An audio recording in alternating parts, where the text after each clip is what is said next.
आज हम लोग बात करेंगे रेजोनेंस पर। तो रेजोनेंस क्या है वो हम आपको बताते हैं। बेंजीन है ये, बेंजीन है। तो यहाँ पर double bond, single bond, double bond, ये बेंजीन का स्ट्रक्चर है। अगर ये इलेक्ट्रॉन जो है इसका डिलोकलाइजेशन कर दें, अगर ये बॉन्ड यहाँ आ जाए, ये यहाँ पर हो जाए, ये यहाँ पर हो जाए, तो क्या होगा फिर ये दूसरा स्ट्रक्चर मिल जाएगा। जो कभी कभी हम लोग बेंजीन को लिखते हैं तो बेंजीन का दोनों में से कोई स्ट्रक्चर हम लिख देते हैं, और कभी कभी क्या करते हैं कि ऐसा लिख देते हैं,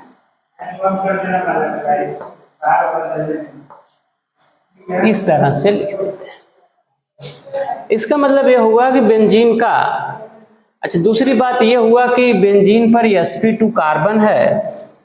अगर इसकी स्ट्रक्चर को हम देखें,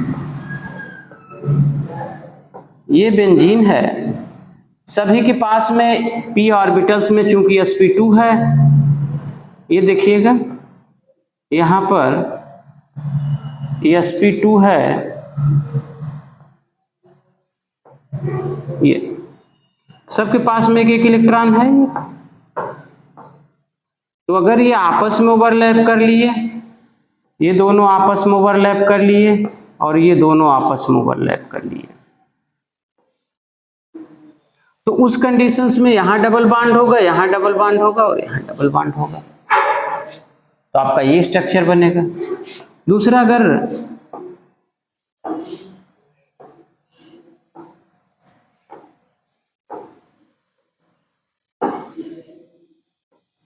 ये देखिए, ये दोनों आपस में ओवरलैप कर लें, ये दोनों कर लें और ये दोनों कर लें, तो उस कंडीशंस में आपका ये वाला स्ट्रक्चर बनेगा। अगर ये दो स्ट्रक्चर तो हो गए, इसको हम केक्यूल स्ट्रक्चर कहते हैं, यानी बेंजीन रिंग को केक्यूल स्ट्रक्चर। बेंजीन का हमने अभी एग्जाम्पल लिया है, और जो प्रेजेंटेशन हमने बेंजीन का देखा है वो इस तरह से देखा है। ये अगर फर्स्ट हो गया तो ये आपका सेकंड, और ये आपका थर्ड हो गया। तो इसका मतलब नंबरिंग कर लेते हैं, यहाँ 1 कर लीजिए, यहाँ पर 2, 3, 4, 5, 6। हम पढ़ा क्या रहे हैं आपको, हम लोग आज बात कर रहे हैं रेजोनेंस। एक इम्पॉर्टेंट टॉपिक है रेजोनेंस और रेजोनेटिंग स्ट्रक्चर, इसकी हम लोग अच्छी खासी प्रैक्टिस करेंगे। तो यहाँ पर दो स्ट्रक्चर बने, इनको केक्यूल स्ट्रक्चर कहते हैं। तो कभी 1, 2 के बीच में डबल बॉन्ड है, 1, 2, 2, 3, 4 और 5, 6 के बीच में है, और कभी 2, 3, 4, 5 और 6 और 1 के बीच में है। इसका मतलब ये हो, बेंजीन रिंग को अभी यहाँ पर जो दिखाए हमने 3 रूपों में दिखाया है, और ये ओवरलैपिंग इस तरह से किए हैं। इसके अलावा अगर ऐसी ओवरलैपिंग हो जाए, ये देखिएगा, यानी इसका ऑर्बिटल आपस में ओवरलैप कर ले, ये वाला ऑर्बिटल ये वाले ऑर्बिटल आपस में ओवरलैप कर ले, ये वाला ओवरलैप कर ले, ऐसे बना दें, या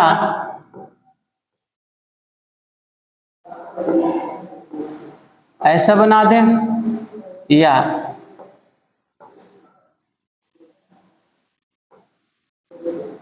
ऐसा बना दें। तो ये हमारे 4, 5 और 6 ये और स्ट्रक्चर बन गए। इसका मतलब यहाँ पर बेंजीन का जो हमने बनाया है, वहां यहाँ पर 6 स्ट्रक्चर बनाया है। अभी डिफाइन करते हैं कि आखिर रेजोनेंस क्या है। तो यहाँ पर देखिएगा, इसे हम केक्यूल स्ट्रक्चर कहते हैं। ये जो तीनों बने हैं इसे हम दीवार स्ट्रक्चर कहते हैं, दीवार, DEWAR।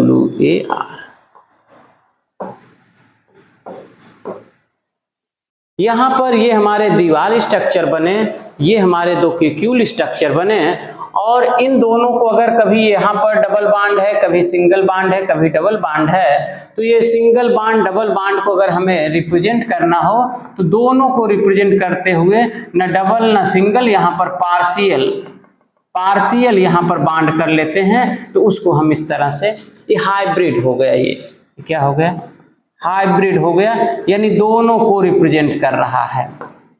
अब रिजोनेटिंग स्ट्रक्चर क्या है, रिजोनेंस क्या है, किसी भी मॉलिक्यूल्स को, किसी भी कंपाउंड को, मैक्सिमम ऑर्गेनिक कंपाउंड्स को किसी एक स्ट्रक्चर द्वारा उसकी सभी प्रॉपर्टीज को रिप्रेजेंट नहीं किया जा सकता। उसके बहुत सारे स्ट्रक्चर होते हैं, किसकी वजह से, due to delocalization of electron, किसकी वजह से,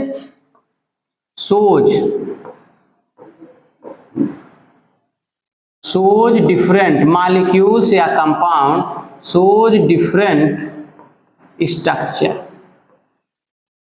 Lewis structure,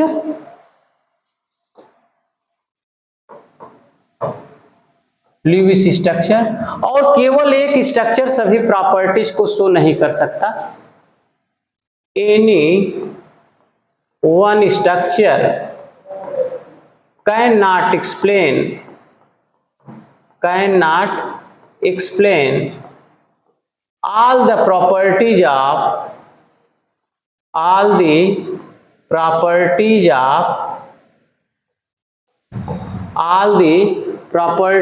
the molecule or compounds। कोई भी एक अगर आप ले लेते हैं, आप ये समझें कि टोटल प्रॉपर्टीज को अगर ये एक्सप्लेन कर देगा तो ऐसा नहीं हो पाता है।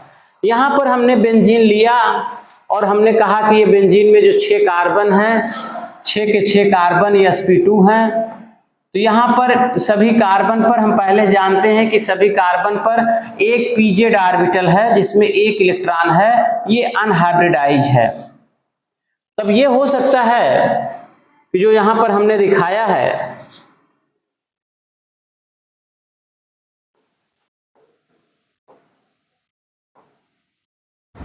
सभी पर एक एक pz ऑर्बिटल में एक एक इलेक्ट्रॉन है,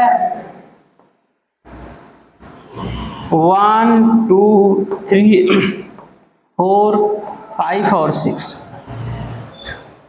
अब अगर 1 2 का, ये दोनों 1 2 के ऑर्बिटल आपस में ओवरलैप करें, 3 4 का करें, 5 6 का करें, तो आपका स्ट्रक्चर बनेगा फर्स्ट। 1 2 के pz ऑर्बिटल आपस में ओवरलैप करें, 3 4 का करे और 5 6 का करे तो स्ट्रक्चर 1 बनेगा। लेकिन अगर ऑर्बिटल नंबर 2 और 3 के pz ऑर्बिटल्स, 4 और 5 का pz ऑर्बिटल्स 1 और 6 का करे तो आपका ये बनता है। तो ये दो स्ट्रक्चर हुए, इन दोनों स्ट्रक्चर को हम क्यूल स्ट्रक्चर कहते हैं। अब इन दोनों को रिप्रेजेंट करता हुआ कि कभी यहाँ डबल बॉन्ड, कभी सिंगल बॉन्ड, कभी डबल बॉन्ड, तो उसको हम पार्शियल बॉन्ड के रूप में दिखा दिए, उसको हम रिजोनेंस हाइब्रिड कहते हैं। इसके अलावा मान लेते हैं दूसरा जो हमने यहाँ पर बनाया है, ये पहले कार्बन का pz चौथे कार्बन के pz के साथ में अगर ओवरलैपिंग कर ले, ये वाला दूसरा वाला तीसरे के साथ में, पांचवा छठे के साथ में अगर कर लें तो ये हमारा स्ट्रक्चर नंबर 4 बनना चाहिए। इसी तरह से इसको आप देखें कि अगर 1 6 का आपस में ओवरलैपिंग करें, 2 5 का करें, 3 और 4 का करें तो स्ट्रक्चर नंबर 5 होगा, स्ट्रक्चर नंबर 6 होगा। और अगर हमारा 1 6 करे, हाँ तो ये हो गया। और अगर 1 2 करे, 6 और 3 करे, 5 और 4 करे तो हमारा स्ट्रक्चर नंबर ये बनेगा। तो ये तो हमें ये स्ट्रक्चर बने। इन तीनों स्ट्रक्चर को, स्ट्रक्चर 4 5 और 6 को हम दीवार स्ट्रक्चर कहते हैं। क्वांटम मैकेनिक्स से देखा गया भाई इसमें हाइब्रिड में कितना किसका कंट्रीब्यूशन है। ये 5 रेजोनेटिंग स्ट्रक्चर बने हैं, इसमें जो कंट्रीब्यूशन है इन्हीं दोनों का मुख्य रूप से है। इसका कंट्रीब्यूशन तो 5 या 6% या 7% के आसपास होता है। तो ये जो स्ट्रक्चर है इसका कंट्रीब्यूशन बहुत लिस्ट है, तो इसे हम, अच्छा दूसरी बात कि इसकी जो एनर्जी है, एक कंडीशंस अपनी होनी चाहिए कि जितने भी रिजोनेटिंग स्ट्रक्चर हैं उन सब की एनर्जी जो है वह इक्वल होनी चाहिए। तो ये ऑब्जर्व किया गया कि इन दोनों की एनर्जी तो इक्वल है लेकिन इसकी एनर्जी डिफरेंट है। चूंकि इन तीनों की एनर्जी डिफरेंट है इसलिए इसको हम ये कंसीडर नहीं करते हैं, दीवार स्ट्रक्चर को हम लोग कंसीडर नहीं करते हैं क्योंकि इसकी एनर्जी, इसका कंट्रीब्यूशन। तो ये कंडीशन जब हम पढ़ेंगे तो रिजोनेंस में जो रिजोनेटिंग स्ट्रक्चर हैं उनका जो कंट्रीब्यूशन होना चाहिए वो सेम होना चाहिए। तो अब हम ये डिफाइन कर सकते हैं कि resonance is the phenomena in which A Lewis structure of molecules or compounds cannot explain all the properties by a single Lewis structure. There may be different Lewis structure. These Lewis structures are due to the delocalization of the electrons, pi electrons. तो यहाँ पर केवल pi electron के delocalisation से होता है। And these different structures are called resonating structure. ये इसे हम रिजोनेटिंग स्ट्रक्चर कहते हैं। And the structure which explain all the properties of the compounds और molecules are called hybrid structure, hybrid resonating structure. तो ये जो हाइब्रिड रिजोनेटिंग स्ट्रक्चर है ये सबका सभी की प्रॉपर्टीज को रिप्रेजेंट करता है। कंडीशंस क्या होनी चाहिए कि जो एटम्स हैं, अब कंडीशंस आगे बताएंगे कि इसकी एनर्जी, आखिर इसको हम कंसीडर नहीं कर रहे हैं, इसका कंट्रीब्यूशन बहुत कम है, 7% के आसपास है, इसका जो है 35-36% के आसपास है। आपको डाटा नहीं याद रखना है, लेकिन मेनली जो इसके रिजोनेटिंग स्ट्रक्चर कंसीडर किए गए हैं ये पहला और दूसरा रिजोनेटिंग स्ट्रक्चर जिसे क्यूक्यूल स्ट्रक्चर कहते हैं, इन दोनों का कॉमन जो है, दोनों को रिप्रेजेंट करता हुआ ये स्ट्रक्चर हाइब्रिड स्ट्रक्चर है। ये तो हो गया हमारा रिजोनेंस क्या है। डिफरेंट मॉलिक्यूल्स लेंगे और फिर उसके बाद हम आपको बताएंगे कि दूसरा एग्जांपल ले लेते हैं, दूसरा एग्जांपल लेकर बात कर लेते हैं हम लोग।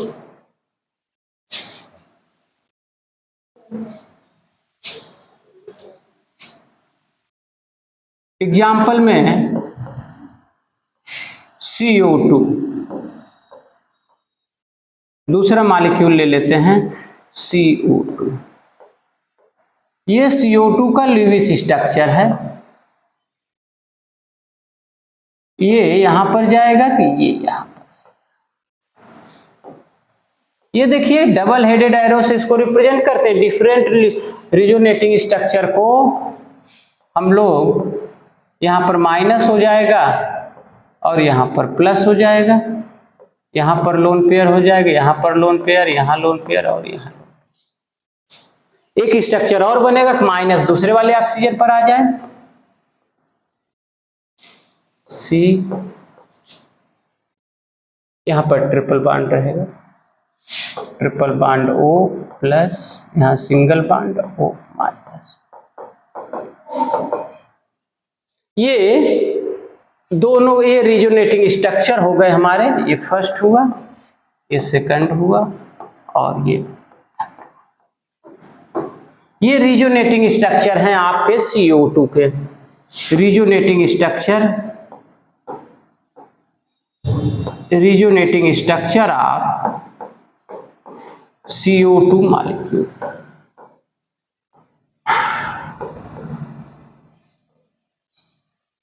तो ये हमारा रिजोनेटिंग स्ट्रक्चर हुआ CO2 का।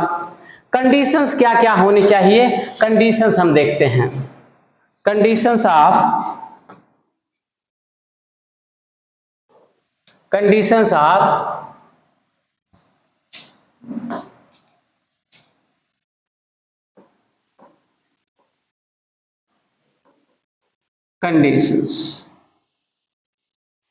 फॉर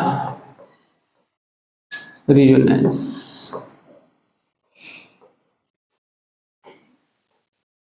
क्या कंडीशंस होनी चाहिए उसको हम देखेंगे, बात करेंगे हम। पहली बात तो यह है कि केवल इलेक्ट्रॉन, अभी जैसे CO2 का लिया, बेंजीन का लिए, तो उसके एटम्स की पोजीशन में ना अंतर हो, केवल सिर्फ और सिर्फ इलेक्ट्रॉन के पोजीशन में अंतर होना चाहिए। तो only delocalization of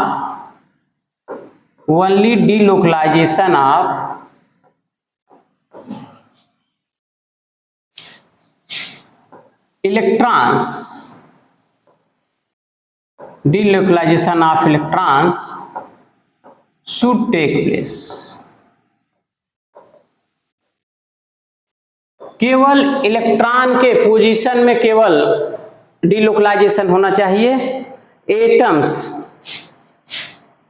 position of atoms वह सेम होना चाहिए, पोजीशन ऑफ एटम्स रिमेन्स अनशिफ्टेड,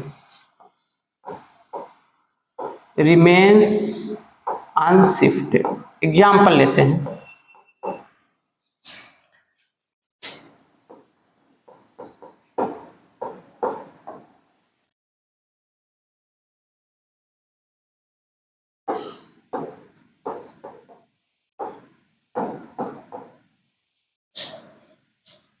ये देखिएगा, अगर इसमें देखें, इसका टाटोमेराइजेशन करा देते हैं, इसको ऐसे लिख दीजिएगा CH2COEH,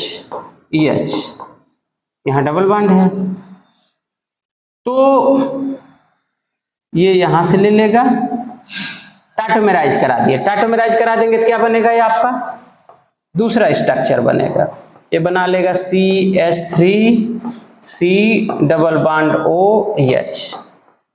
ये देखिएगा, ये रिजोनेटिंग स्ट्रक्चर नहीं है, यहां पर ये जो 1,3 हाइड्रोजन शिफ्टिंग हुआ, टाटोमेराइजेशन हुआ, तो ये आपका ये रिजोनेंस नहीं है। तब क्या रिजोनेंस है, अगर CH2 double bond CH, C double bond OH, यहां पर ये जो इलेक्ट्रॉन है यहां से शिफ्ट करके यहां जाए तो यहां डबल बॉन्ड हो जाएगा, तो ये इलेक्ट्रॉन यहां से यहां पर चला जाएगा, उस कंडीशंस में बन जाएगा आपका CH2 single bond CH double bond C single bond O minus H, यहां पर आ गया प्लस, यहां पर हुआ माइनस। तो ये तो न्यूट्रल है, ये न्यूट्रल है, और ये आपका आयनिक फॉर्म है, एक तरफ प्लस है दूसरा तरफ माइनस है, ये चार्ज है। तो ये यहां पर डिलोकलाइजेशन हुआ, तो ये हमारे रिजोनेटिंग स्ट्रक्चर है, लेकिन ये हमारा रिजोनेटिंग स्ट्रक्चर नहीं है। तो रिजोनेंस से डबल हेडेड एरो से रिप्रेजेंट करते हैं, कैसे रिप्रेजेंट करते हैं, रिप्रेजेंटेड बाई, रिजोनेंस को represented by double headed arrow, इसको हम डबल हेडेड एरो से रिप्रेजेंट करते हैं, represented by double headed arrow. चलिए, अब इसके बाद ये तो हो गया हमारा मॉलिक्यूल्स का, ये न्यूट्रल हो गया, चार्ज हो गया। ये एक बात है कि इन दोनों में अगर स्टेबिलिटी की बात देखेंगे, हमेशा जो चार्ज रिजोनेटिंग स्ट्रक्चर होते हैं कम स्टेबल होते हैं, और जो न्यूट्रल होते हैं ज्यादा स्टेबल होते हैं। यानी ये ज्यादा स्टेबल होगा, ये स्टेबल होगा जो न्यूट्रल होगा, और ये लेस स्टेबल होगा। पहला तो ये हो गया कि भाई कि केवल इलेक्ट्रॉनों का डिलोकलाइजेशन होना चाहिए, जो एटम्स की पोजीशन है वो अनशिफ्टेड होनी चाहिए। तो दो एग्जाम्पल के माध्यम से हम लोगों ने यहाँ बात कर ली। दूसरी बात कि ये जो इलेक्ट्रॉनों का डिलोकलाइजेशन हो रहा है, यहाँ पाई इलेक्ट्रॉन का डिलोकलाइजेशन हो रहा है या नॉन बॉन्डिंग इलेक्ट्रॉन का डिलोकलाइजेशन हो रहा है, तो इसकी जो संख्या है वो सेम होनी चाहिए। यानी इसका मतलब ये हो गया कि बॉन्डिंग, पेयरिंग और नॉन पेयरिंग इलेक्ट्रॉनों की संख्या हमेशा क्या होनी चाहिए, सेम होनी चाहिए। मतलब ये होगा number of paired and unpaired electron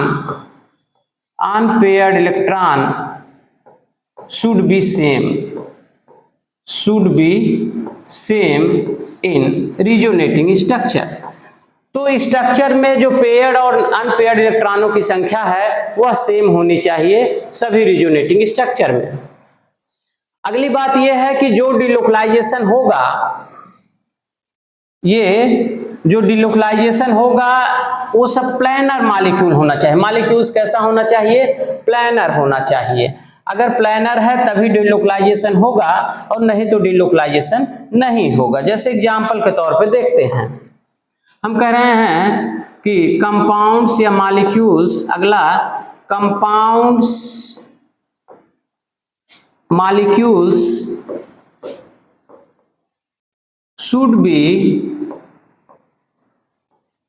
should be planar, should be planar। इसका मतलब ये हो गया कि अभी तक जो हमने बताया ये सब प्लैनर मॉलिक्यूल्स थे, सभी एटम्स एक प्लेन पर होना चाहिए। मॉलिक्यूल्स हमारा प्लैनर होना चाहिए। तो अगर मॉलिक्यूल्स प्लैनर है तो वो रिजोनेंस शो करेगा, लेकिन यदि प्लैनर नहीं है तब क्या होगा?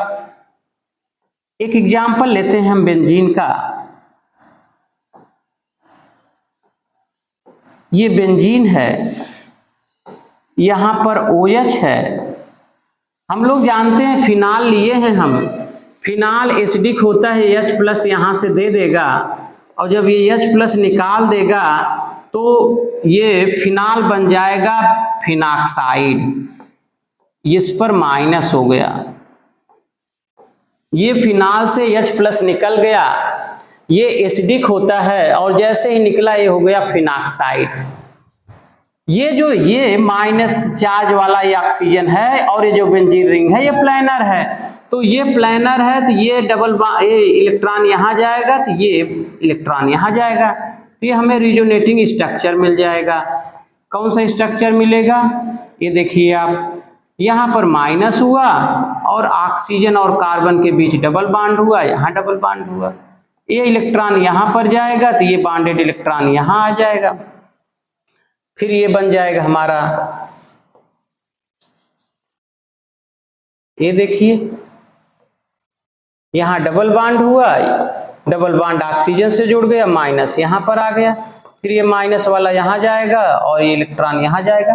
ये शिफ्टिंग जहां से जहां तक हो रहा है।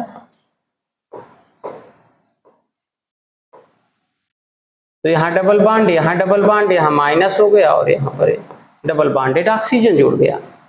अब यहाँ तो ये रिजोनेटिंग स्ट्रक्चर था, ये रिजोनेटिंग स्ट्रक्चर ऑफ फिनाक्साइड हो गया। ये फिनाक्साइड आयन का रिजोनेटिंग स्ट्रक्चर है, ठीक है। ये फिनाल था, फिनाक्साइड के different resonating structure of phenoxide. ये क्या हुआ है? इलेक्ट्रॉनों का डिलोकलाइजेशन हुआ है, तो नंबर ऑफ बॉन्डिंग और नॉन बॉन्डिंग इलेक्ट्रॉन की संख्या इन सब में सेम होती है। चलिए अब यहीं पर हम लेते हैं कार्बोक्सिलिक एसिड, उसमें देखते हैं क्या होगा। कार्बोक्सिलिक एसिड अगर लेते हैं, आपने ये कहा, जो हम लोग बात कर रहे हैं, जो डिस्कशन कर रहे हैं वो ये कर रहे हैं कि मॉलिक्यूल्स प्लैनर होना चाहिए, और अगर मॉलिक्यूल्स प्लैनर होगा तो डिलोकलाइजेशन होगा। पहला एग्जांपल हमने यहां पर लिया है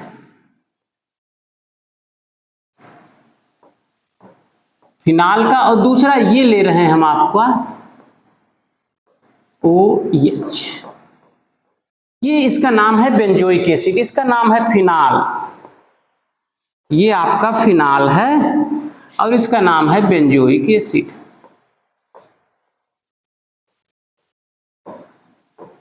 और यहीं से यही हाइड्रोजन हटा दो अगर, और यहाँ सोडियम डाल दो तो सोडियम बेंजोएट हो जाएगा, जो प्रिजर्वेटिव के रूप में यूज करते हैं, मुख्य रूप से जो प्रिजर्वेटिव के रूप में सोडियम। तो यहाँ से आप निकाल दो H+, बेंजोइक एसिड है, कार्बोक्सिलिक ग्रुप है, ये कार्बोक्सिलिक ग्रुप लगा हुआ है, तो ये तो बड़े आसानी से निकालता है।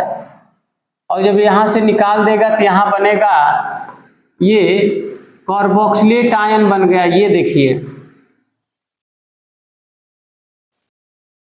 ये अब ये तो हो सकता था कि यहां पर इलेक्ट्रॉन देगा नहीं, लेकिन इलेक्ट्रॉन ले सकता था। जैसे हम लोग माइनस आर इफेक्ट या निगेटिव इंडक्टिव इफेक्ट हम लोग पढ़े हैं, तो यहां से इलेक्ट्रॉन ऐसे ले सकता था। इसके रिजोनेटिंग स्ट्रक्चर डिफरेंट डिफरेंट बन सकते थे। लेकिन आप ये जानिएगा कि ये जो कार्बोक्सिलिक ग्रुप है, इसकी पोजीशन नहीं तो ये इधर की तरफ ये यहां पर आता, ये यहां पर आता और फिर यहां पर माइनस हो जाता। लेकिन इसका डिफरेंट है, डिफरेंट प्लेन है, ये डिफरेंट प्लेन पर है और इसकी पोजीशन डिफरेंट है। तो फिर ये जो रिजोनेटिंग स्ट्रक्चर शो करेगा इन्हीं दोनों ऑक्सीजन पर करेगा। तो जो इसका रिजोनेटिंग स्ट्रक्चर होगा वो आपका बेंजोएट का, तो यहाँ पर माइनस हो जाएगा और यहाँ पर डबल बॉन्ड हो जाएगा। तो ये दो रिजोनेटिंग स्ट्रक्चर इसके बन गए हैं बेंजोइक एसिड के। तो ये तो हमारी हुई कंडीशंस कि क्या क्या कंडीशंस हो सकती है।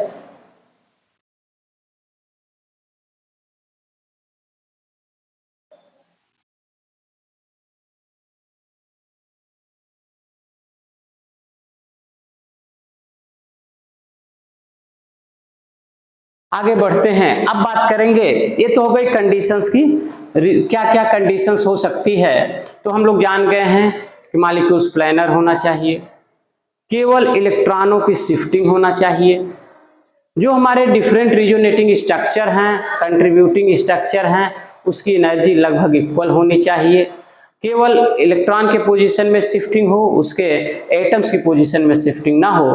तो अगर इस तरह कंडीशन है तो वो आपका रिजोनेंस शो करेगा।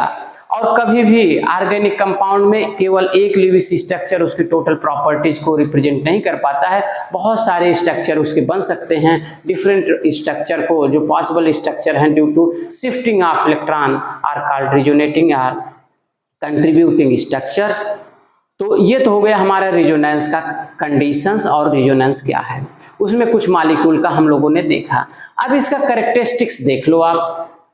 कैरेक्टरिस्टिक्स में कुछ हम बात करते हैं कि कैरेक्टरिस्टिक्स ऑफ क्या क्या कैरेक्टरिस्टिक्स होगा।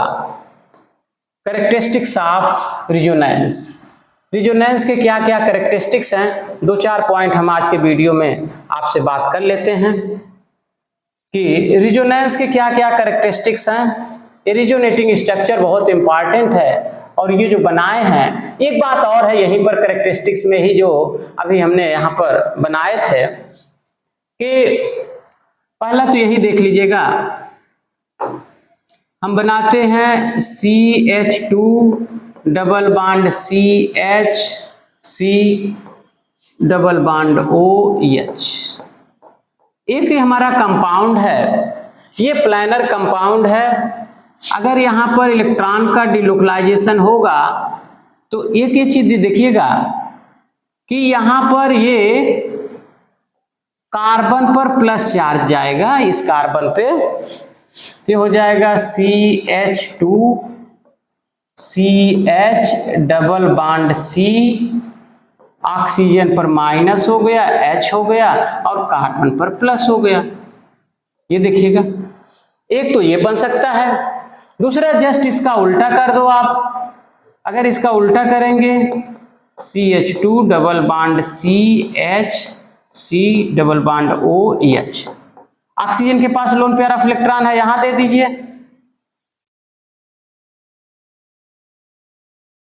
एक minute C double bond OH। अब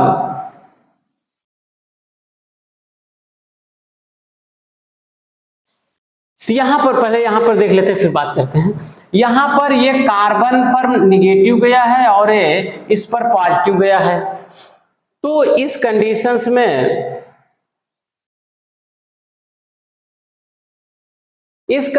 में positive charge on electropositive atom, positive charge on electropositive atom और निगेटिव चार्ज जो है निगेटिव चार्ज वो इलेक्ट्रोनिगेटिव एटम पर है। तो जब पॉजिटिव चार्ज इलेक्ट्रोपॉजिटिव एटम पर हो और निगेटिव चार्ज इलेक्ट्रोनिगेटिव एटम पर हो तो उस कंडीशंस में वो ज्यादा स्टेबल होता है कंपेयर टू, अगर इसको हम इधर करते, दूसरे नहीं बन रहा है, चलिए तो इतना हम जानते रहते हैं। दूसरी बात यह है कि इसमें नंबर ऑफ कोवैलेंट ज्यादा है और इसमें नंबर ऑफ कोवैलेंट कम है। तो दो बातें यहाँ पर हैं, एक तो ये है कि ये आपका न्यूट्रल है और ये आपका आयनिक है। तो हम लोग जानते हैं कि हमेशा न्यूट्रल ज्यादा स्टेबल होगा और जो आपका चार्ज वाला होगा आयनिक होगा वो लेस स्टेबल होगा। ये आपका लेस स्टेबल होगा और ये जो है आपका मोर स्टेबल होगा। ये हुआ।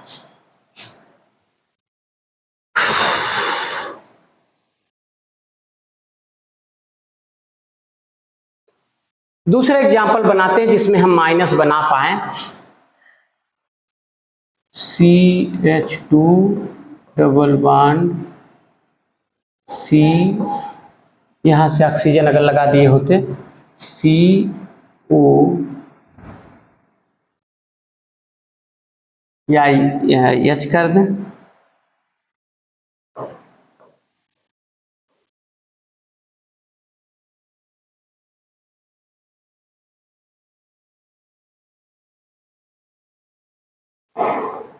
ये देखिएगा यहां पर ये ये इलेक्ट्रॉन यहां पर जाए, ये यहां पर जाए, ये तब क्या होगा उस कंडीशंस में,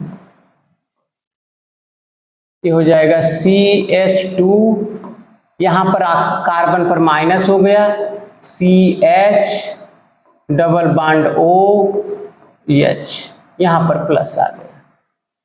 तो ये आपका ये लेस स्टेबल होगा जब कार्बन पर माइनस आ गया, ऑक्सीजन पर प्लस हो गया। दूसरा कि अगर इसका उल्टा हुआ होता, तो अगर इसका उल्टा होता तो उस कंडीशंस में